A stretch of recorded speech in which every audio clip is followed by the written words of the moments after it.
Olá, sejam todos bem-vindos a mais um episódio do podcast Riqueza Além do Dinheiro, o nosso bate-papo semanal para desenvolver o autoconhecimento financeiro. Eu sou Juliana Bilha e aqui eu compartilho experiências e aprendizados que mostram que viver com mais leveza também faz parte de uma vida financeira mais consciente. Bom, pessoal, olha, o tema de hoje pode ser um divisor de águas para você iniciar o seu 2026 na sua melhor versão. Acredite nisso. Me diz uma coisa, hein? Você já deixou de se candidatar para uma vaga de emprego ou para uma promoção onde você trabalha porque você não se sentiu pronta? Ou melhor, você já procrastinou para tomar decisões importantes que você sabia que você precisava tomar, mas você sentia que ainda não estava pronta? Deixa eu empurrar um pouquinho mais para frente. Ou, eventualmente, você já desistiu de alguma coisa assim que você queria muito diante do menor erro possível? E o ápice da pergunta que eu estou te fazendo: você já se sentiu alguma vez uma fraude? Seja na vida pessoal, na vida profissional, na vida amorosa, em qualquer área da sua vida. Você já teve esse sentimento? Pois é, gente, se você já sentiu tudo isso, saiba que a síndrome da impostora também está em você. Síndrome da impostora, na minha definição, é aquele sentimento que você tem diante de algo que você vai fazer, que você sente assim: a qualquer momento alguém vai descobrir que eu sou uma fraude, que eu não sei fazer isso, que eu não sou boa nisso. E esse sentimento de a qualquer momento cria essa ansiedade e muitas vezes chega a bloquear a gente de fazer coisas que a gente quer e, pior, de chegar em lugares que a gente merece. E só de pensar nisso gera até um frio na barriga, porque vem aqueles pensamentos que puxam a gente para baixo. Tanta gente relevante fazendo isso, porque você vai ser diferente. Será que eu vou dar conta de bancar isso que eu quero fazer? Será que eu sou o suficiente para fazer isso? E mesmo com formação técnica, muitas vezes, mesmo com conhecimento, a gente se pega paralisado diante de algumas situações. E aí, gente, contextualizando vocês, então, esse termo síndrome de impostora começou em 1978 através do estudo de duas psicólogas chamadas Pauline Rose Clance e Suzanne Imes. Elas iniciaram esse termo, elas fizeram um estudo por que mulheres bem-sucedidas, mulheres extremamente talentosas, colocavam o seu sucesso em fatores externos. Elas não conseguiam internalizar as conquistas delas, o que elas estavam fazendo. Então pensa, gente, em qual área da sua vida vocês podem ter comportamentos da síndrome da impostora. Então vamos dar alguns exemplos aqui. Se você, por exemplo, numa reunião de trabalho, você não se posiciona, tipo, às vezes você tem alguma coisa relevante para falar que vai contribuir, ou você já sabe alguma coisa e você não se posiciona, você fica quieta porque você tem medo da exposição. Ou, por exemplo, quando você evita de falar de dinheiro, quando você não consegue cobrar um preço justo pelo seu produto e serviço, quando você se adapta a lugares ou a pessoas para não incomodar, quando você não impõe limites, tudo isso já é indícios de que você está ali com a sua síndrome da impostora nativa. A síndrome da impostora chegou na minha vida de mansinho. Eu comecei a consultoria financeira muito por acaso. Só para vocês terem ideia, eu sempre fui muito organizada financeiramente e, como vocês sabem, eu trabalhei muitos anos em banco fazendo gerenciamento e planejamento dos clientes, mas eu nunca na vida tinha pensado em fazer isso de maneira autônoma ou empreender fazendo isso. Eu fazia para a família que me perguntava as coisas: Ju, é melhor fazer isso, é melhor fazer aquilo. Eu fazia na minha vida, obviamente, e amigos me perguntavam muito. E no dia que eu comecei a consultoria financeira, que eu digo que eu comecei porque foi um divisor de águas, eu estava com uma amiga num restaurante, a gente trabalhava juntas, né, CLT, já tinha saído do banco, mas trabalhava na área financeira. E a gente estava no restaurante conversando e ela perguntando: o que eu faço? Eu faço isso, faço aquilo, e eu falando. De repente, gente, vem uma moça na nossa mesa, olha bem para mim e fala assim: você é consultora financeira? Eu olhei, sabe quando você fica desconcertada? Eu olhei pra ela e fiz assim, acho que sim, sabe, meio sem graça. E ela me deu o cartão dela e ela falou assim, tudo que você estava falando pra ela era o que eu precisava ouvir, me procura no meu escritório. Gente, eu peguei o cartão dela, eu vi, era uma advogada, eu não tinha nada. Eu tinha o meu conhecimento do que eu já fazia, mas eu não tinha absolutamente nenhum método, nenhuma técnica, absolutamente nada. Eu voltei pro escritório, minha amiga olhou assim pra mim, eu olhei pra ela e falei, o que eu faço? Ela falou, não sei, você sabe fazer. Eu falei, tá, mas eu não tenho nada. Gente, eu juro, eu pensei em jogar o cartão dela fora.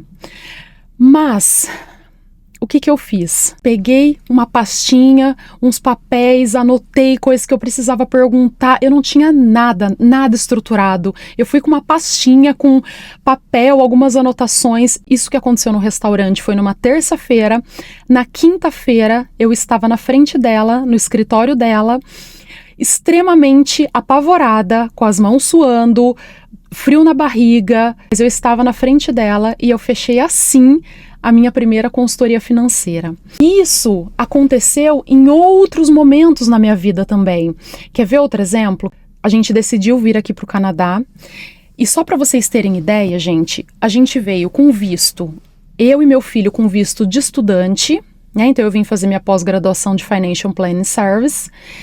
O Guilherme veio fazer o International Business dele e o Samuel veio com visto de trabalho. Só que o visto deles estava vinculado ao meu visto. O que significa isso? Que se eu desistisse ou se eu não tirasse 80% de aproveitamento no inglês, que eu comecei fazendo inglês acadêmico para poder acompanhar a universidade, e depois eu fui para a universidade, né, vamos dizer assim, para o college, né, que a gente chama. Então eu tinha que tirar 80% para ser aprovada para a pós-graduação. Só que eu não sabia nada de inglês, zero inglês. Eu fiz inglês quando o Gui nasceu, sei lá, o Gui tinha 2 aninhos, há 20 anos atrás, né, ele tem 23, e depois eu fiz algumas aulas com a minha cunhada, poucas aulas, mas assim, eu sabia hello, hi, sorry, muito básico. E gente, vocês não têm noção, eu entrei naquela turma, inicialmente era online, eles chamam de Pathway aqui. Eu entrei naquela turma, eu juro pra vocês, eu fiz algumas semanas do Brasil e depois no meio tempo a gente veio pra cá. Eu juro pra vocês, se eu entendia 20, 30% do que estavam falando, era muito. O meu desespero era tão grande, que a partir desse momento, desse estudo de inglês, eu comecei a ter crise de ansiedade, eu tive crise de pânico, aí durante esse processo todo que foi o Pathway e depois o college, eu tive burnout. Eu nunca tinha tido absolutamente nada disso na vida e começou nesse momento. E o que eu notei? Eu notei que o meu grande pavor era, primeiro, de não saber fazer aquilo, né? Eu tenho essa questão do controle, que eu tenho trabalhado bastante em terapia. Então, como era algo que eu não sabia e que eu não podia controlar minimamente, eu senti, me travou num nível que hoje eu também trabalho isso em terapia, mas eu tenho trauma. As meninas que fizeram o mesmo processo e que já faziam inglês antes e tal, elas não têm um trauma tão forte, tão grande quanto o meu. Eu chego a ter paura, sabe, de suar a mão, de taquicardia. E a pressão de o sonho dos meninos também estavam vinculados, então eu sentia um peso muito grande. E eu falo para vocês que eu acho que só isso que não me fez desistir, porque eu pensava em desistir, não era todos os dias, eu pensava pelo menos a cada hora. Eu falava, o que eu tô fazendo aqui? Eu sou uma fraude, as pessoas vão descobrir que eu não sei nada, eu sou uma inútil. Gente, eu juro, eu comecei a achar que eu era burra, porque eu não conseguia entender. Eu comecei a ficar muito introspectiva, a não falar nada, a ter medo de falar. Eu tinha crise de pânico a cada apresentação, porque é basicamente o meu curso de Financial Planning, e eu falo, eu escolhi, eu acho que o pior curso que eu podia escolher, porque é da minha área, só que você fazer finanças, cálculo, investimento e apresentação em público em outra língua é insano. É tipo assim, eu me sinto que eu fui jogada no meio do olho do furacão e eu não conseguia sair daquilo. Eu me sentia com um peso muito grande. Quando foi presencial, eu chegava em casa, ou quando terminava uma aula no online mesmo, eu deitava na cama de bruço, eu juro pra vocês, acho que eu chorava uma meia hora. E aí depois que eu ia levantar pra, enfim, comer, fazer alguma coisa, tomar um banho, era uma coisa horrível, horrível, que eu não desejo que ninguém passe por isso. Então, por mais que a síndrome de impostora entrou na minha vida de mansinho, na consultoria, e ainda assim era algo que eu só precisava botar para fora, que eu precisava sim criar uma metodologia, que eu precisava sim, mas era algo que eu já sabia fazer. Agora, quando foi algo que eu não sabia fazer, quando foi algo que realmente era um aprendizado novo, que eu deveria ter mais compaixão comigo por estar aprendendo algo novo, por me dispor a aprender algo novo, não foi o que aconteceu. Me gerou vários comportamentos totalmente diferentes e só não me travou, só não desisti efetivamente.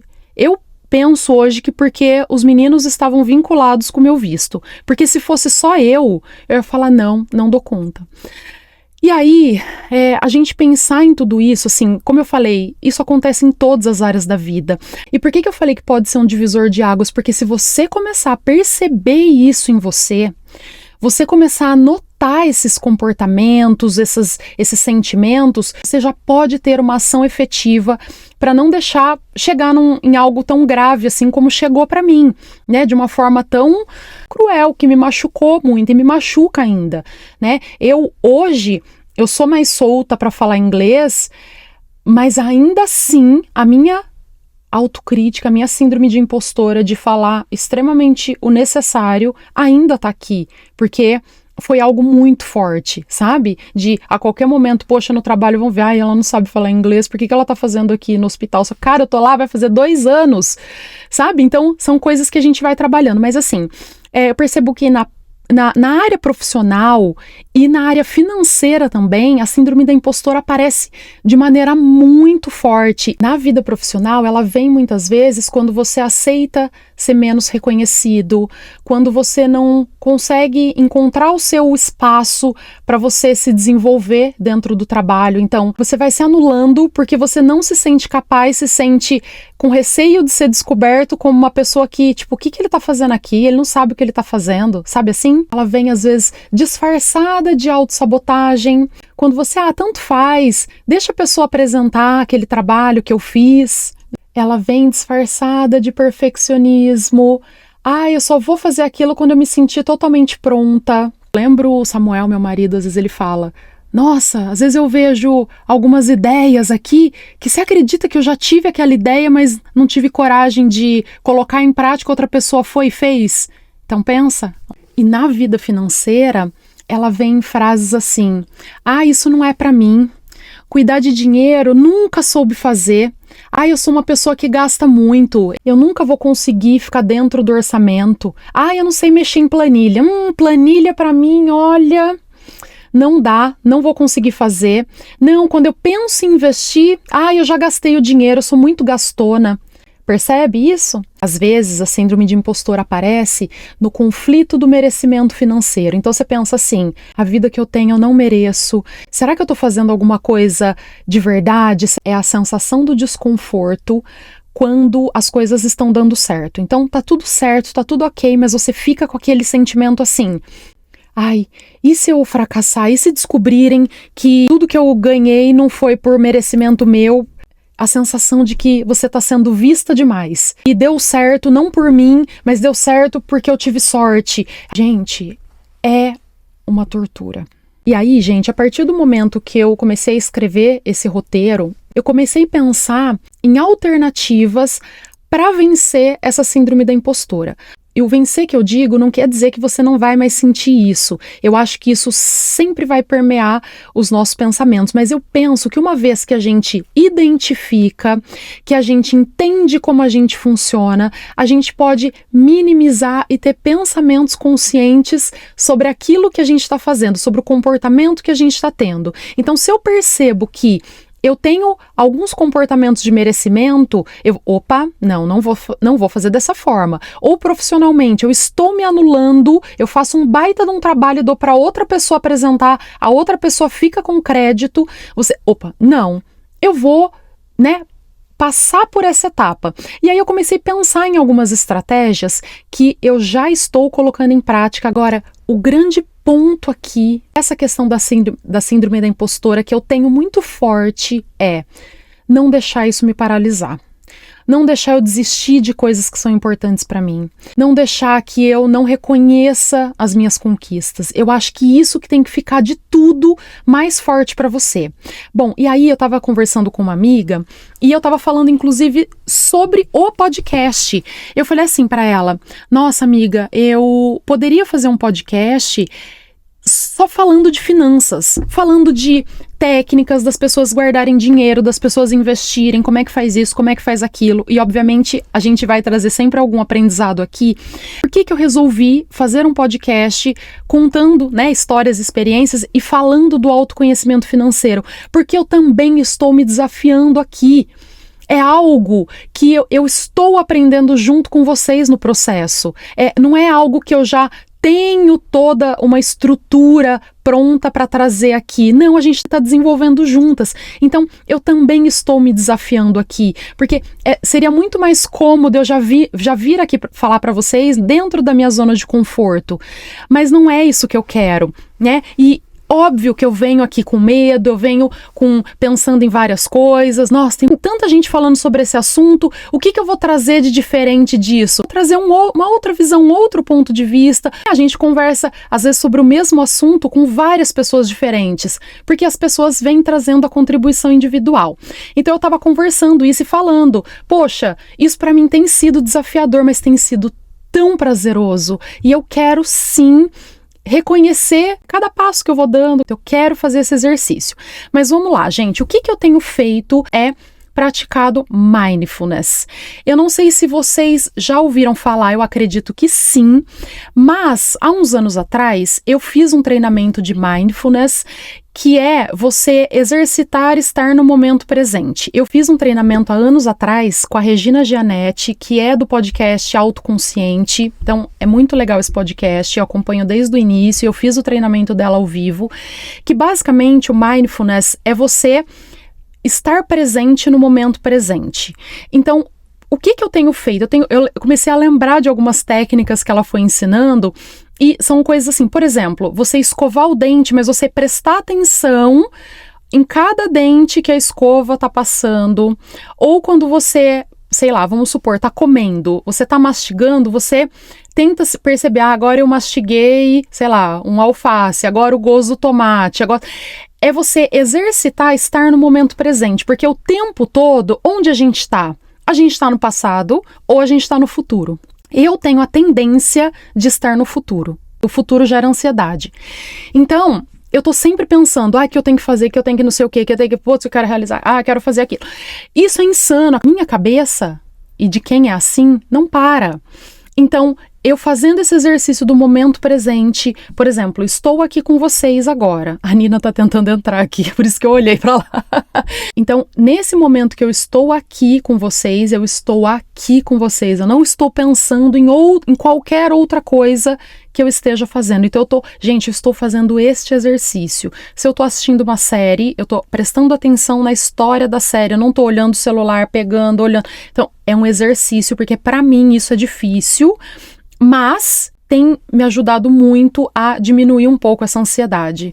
Essa prática, ela reduz a ruminação, de você ficar, porque eu sou minútil, porque eu não sou, aquela ruminação. Aí, o mais interessante é que essa prática de mindfulness, que é meditação, você fazer esse exercício de viver no momento presente, esse exercício de se esforçar para estar ali presente, não estar pensando em outra coisa, tem impacto direto emocional na síndrome da impostora. Eu vou citar aqui alguns tópicos dessa pesquisa e como ela pode ajudar na questão de minimizar esses efeitos da síndrome da impostora nas nossas vidas. Então, ajuda na ansiedade antecipatória, que a gente tem medo de estar sendo sempre julgada, então ajuda a reduzir esse impacto. Ajuda no desgaste emocional silencioso, que é aquilo que eu falei para vocês. Mesmo quando tá tudo bem, a gente não para, não, tá faltando algo. Sabe, um cansaço mental de tanto pensar e ficar repassando o que deixou de fazer para não ser descoberta como impostora, então gera um cansaço emocional. Então, viver no momento presente faz isso. Ajuda também na autocrítica, que é também o que eu mencionei sobre a dificuldade de reconhecer quando você fez um bom trabalho. Eu tenho usado o app Eu Espírita para meditar, porque eu gosto muito, mas tem vários apps, gente, de meditação, no Spotify mesmo, se vocês colocarem, tem vários gratuitos, então façam isso. Eu geralmente gosto muito de fazer de manhã, logo que eu acordo, a primeira coisa que eu ponho, meu fone de ouvido e vou fazer a minha meditação, então isso tem me feito muito bem, tá? Aí, outra coisa que eu tenho feito, além do mindfulness, é compartilhar como eu tenho me sentido com pessoas que eu sinto segurança para fazer isso, tá? Então, obviamente, né, eu falo com a minha terapeuta, falo com as minhas amigas especialmente as de infância, e falo bastante com o Samuel também. Então, são pessoas que eu me sinto segura para falar. E eu acho interessante que quando eu chego com uma demanda, essa semana mesmo, tava com o Samuel. Ai, Samuel, eu acho que eu vou mudar isso, vou fazer isso. Ele falou, calma, continua no seu foco, continua nas suas coisas. Então, é uma forma de eu me acalmar. Com as meninas, gente, às vezes eu chego assim, ai, gente, nossa, eu não sei fazer isso, eu não vou conseguir. Na época do college eu falava muito, eu não sei o que eu tô fazendo aqui, eu vou embora. As meninas, olha o quanto você já conseguiu, olha o quanto você foi corajosa de fazer esse movimento. Aí quando eu passei do inglês pro college, para começar o curso, elas, olha isso, você tirou 80% em todas as matérias para poder passar para pós-graduação.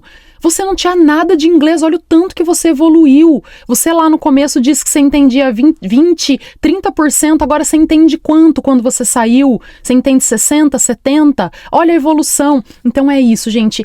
Eu tenho essa tendência de olhar só o resultado, né? E aí, esse caminho todo que eu conquistei, esse caminho todo que eu batalhei, esse caminho todo que eu estudei, me esforcei, eu simplesmente anulo. Isso é a minha síndrome de impostora gritando.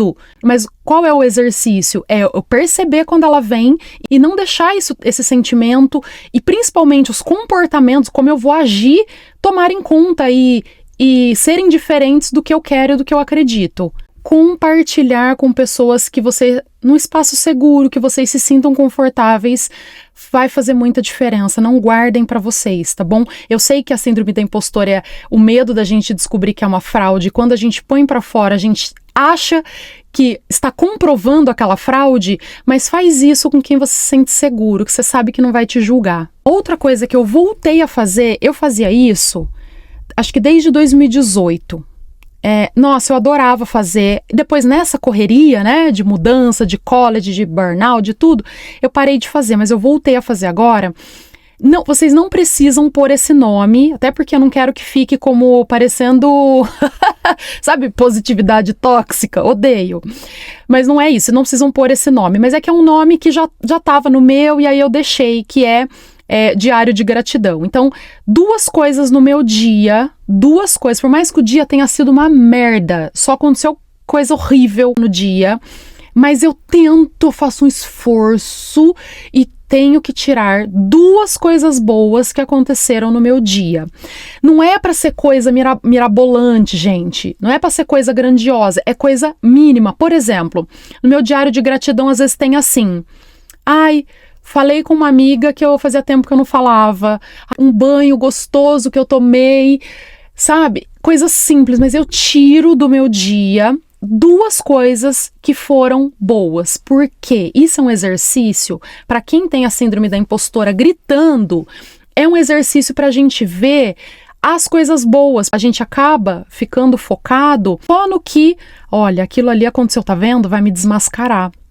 Aquilo está comprovando que eu sou uma fraude. A gente fica vendo a coisa ruim da coisa, gente. E o que a gente tem que fazer? Exercitar, ver as coisas boas que aconteceram no nosso dia. Então, esse diário de gratidão me ajuda com isso. Eu consigo ver, e aí quando eu tô fazendo o exercício de pensar, eu repasso o meu dia, da hora que eu acordei.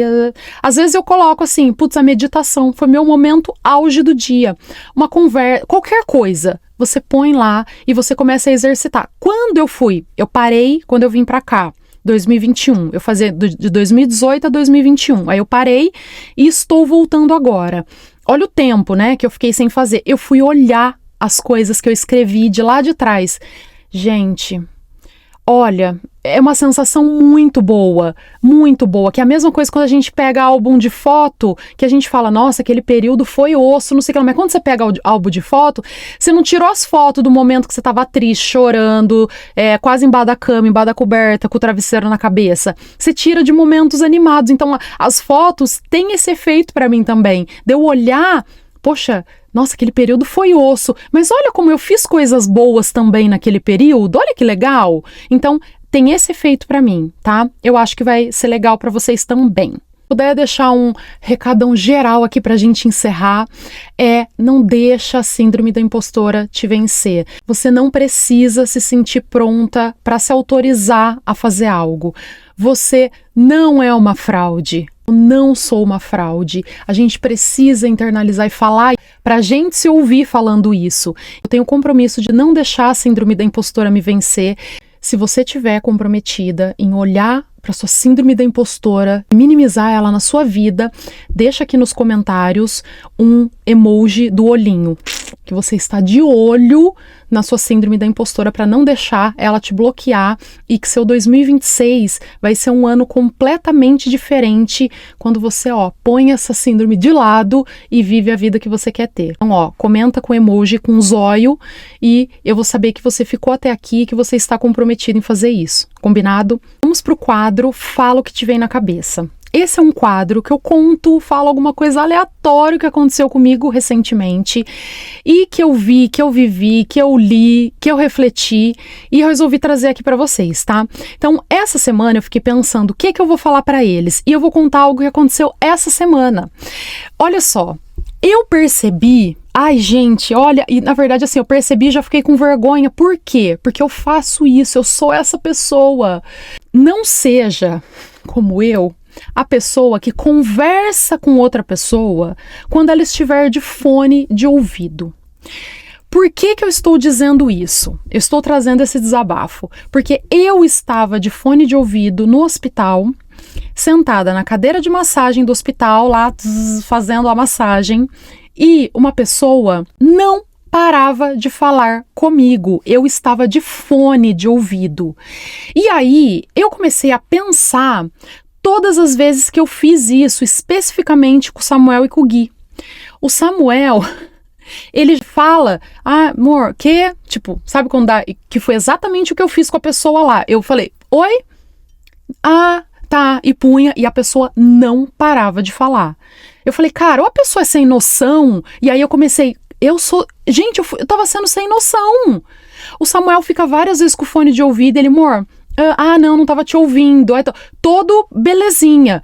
Só que eu não, tipo, sem noção, eu estava sendo sem noção. Então, não seja essa pessoa, você aí, que fala com as pessoas quando as pessoas estão de fone de ouvido. Quando as pessoas estão de fone de ouvido, as pessoas não querem conversar, as pessoas querem ficar, ouvindo o que elas estão ouvindo, seja música, seja podcast, seja o que for, que é a mesma coisa. Gente, tem 2 lugares que eu sou antissocial. Eu amo gente, eu sou super sociável, eu sou falante, eu adoro estar no meio de gente, só que tem 2 lugares que eu sou antissocial. Quando eu estou trabalhando, especificamente lá no hospital, tá? Porque na consultoria, obviamente, eu trabalho conversando com as pessoas, isso eu amo. Mas quando eu tô no hospital, eu estou concentrada. Então, por exemplo, nesse momento eu estava no meu break, eu estava concentrada querendo ouvir um podcast ou meu audiolivro, que é uma das coisas que eu gosto muito de ler, e na academia. Na academia, eu não sou aquela pessoa que vai ficar conversando com o meio mundo e vai ficar 2 horas na academia. Eu sou, tanto no trabalho, lá no hospital, quanto na academia, eu sou extremamente focada. Eu gosto de pôr o meu fone de ouvido, fazer o meu treino na íntegra e eu não gosto de conversar. Então, se você me encontrar na academia e eu estiver de fone, você pode me dar um oi assim, mas eu não gosto de ficar conversando. Eu já tô avisando, hein? E tô brincando, gente, mas assim, não, mas é verdade, eu não gosto mesmo, tá? Pode me dar oi também, não é assim, não é tipo, nossa, eu não vou nem falar com você, não é assim. Aí, gente, eu notei o quanto eu estava sendo sem noção e quantas vezes eu fiz isso com as pessoas. Gente, juro pra vocês, mas aconteceu isso no hospital. Eu mandei mensagem, um áudio pro Samuel, na mesma hora, falando assim: amor, me perdoa, estamos há quase 20 anos juntos. Eu não sei desde quando eu faço isso, eu acho que desde sempre. Me perdoa, porque todas as vezes que você tava de fone de ouvido e que eu fiquei falando com você quando você tava de fone de ouvido, porque acabou de acontecer isso comigo e eu odiei. Eu fiquei muito puta, gente. Eu juro pra vocês que eu saí da cadeira de massagem e eu fui pra outro lugar, pra ficar sozinha, isolada. É muito ruim, então não seja essa pessoa pra você não ficar humilhada igual eu fiquei perante o meu marido. Porque a vida ela humilha a gente e a gente marca de um jeito que a gente não quer mais fazer. Então o que eu faço agora? Se meu marido está com um fone, um ouvido com um sem, eu pergunto pra ele: amor, posso te falar um negócio? Aí ele desliga. Se ele fala que não, não. Se ele falar que pode, pode. Então eu estou fazendo isso. Se eu tô com um fone só, é porque eu tô meio cá, meio lá, você tem uma abertura. Agora, se eu tiver com os dois, essa abertura não existe, entendeu? E ó, eu estou me policiando para não fazer mais isso. Então, meu marido, eu sei que ele ouve este podcast, se eu fizer isso, você me chama atenção, porque eu estou comprometida em mudar, tá bom? Quero ser uma pessoa melhor em 2026. Gente, é isso. Então, ó, se esse episódio fez sentido para você, se ele pode te ajudar aí a ser uma pessoa diferente, a ter comportamentos diferentes diante da sua síndrome da impostora, compartilha. Gente, é tão importante que vocês compartilhem o episódio, que vocês comentem. Ó, a gente tem nosso código, tá? Só quem ouviu até aqui que vai ter nosso código. Comenta lá, tá? O nosso emoji, que é de olhinho. É muito importante que vocês cliquem na estrelinha e da nota que vocês acham aqui pro podcast. Isso ajuda a chegar a mais pessoas, tá? E que vocês sigam o podcast na sua plataforma preferida de podcasts, tá? Isso ajuda muito. Lembrando, você pode também assistir a gente pelo YouTube, que é Riqueza Além do Dinheiro. Você pode olhar pra minha fuça. Se inscrevam lá no canal para que a gente possa fazer um mutirão, gente, de autoconhecimento financeiro, uma pessoa passando para outra. Olha que coisa maravilhosa. Deixei no descritivo desse episódio todos os nossos links para os produtos e serviços. E lembrando que você aqui, que é minha ouvinte, meu ouvinte, você tem um baita de um desconto usando o cupom PODRAD, todo maiúsculo, em qualquer um dos nossos serviços, tá? Ju, quero aprender sobre investimento, pode usar o cupom. Quero aprender a organizar minha vida financeira, pode usar o cupom. Então, aproveite, tá bom? É isso, espero que vocês tenham gostado do episódio e até semana que vem. Tchau, tchau!